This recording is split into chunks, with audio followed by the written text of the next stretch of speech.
the So risk. why were there biolabs in Ukraine?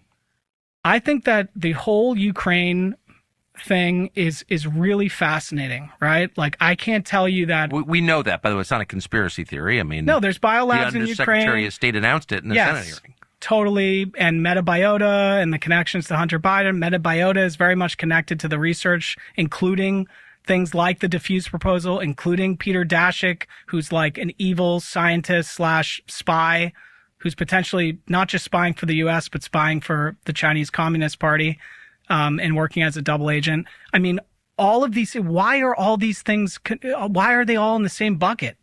I don't know. It doesn't make sense. It'd be like, oh, wait. But why would you have biolabs in a war zone? I don't understand. Perfect place to have them, right?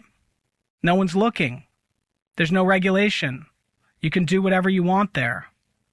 In fact, a lot of the work we were offshoring in China served the same purpose. Yep. Their regulations are weak. Well, that tells you everything right there. I mean, if if I'm looking for a place to construct a biolab, I'm thinking, I don't know, Geneva. Yeah, right. Sure. I'm not thinking the poorest country in Europe, the most corrupt country in Europe, Ukraine. I mean, why would you do that? Because they're the most, capable scientists, or they're not. A lot can happen in the cloak of chaos and war. Right.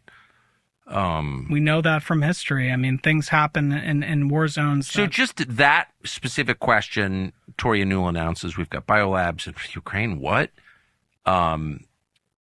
A few people I noticed, I did a segment on it, immediately attacked by CNN, conspiracy theorists. I don't want to single out CNN, but I think when we look, 10 years from now, if we're still here, we'll see that the pandemic was kind of the high point, the apogee of their power. Like maybe the last moment CNN could actually have an effect on the country. They had so much power. And time and again, it was not an accident. They were saying things they knew weren't true, but that were consistent with the storyline from people like Fauci. Like, what was that?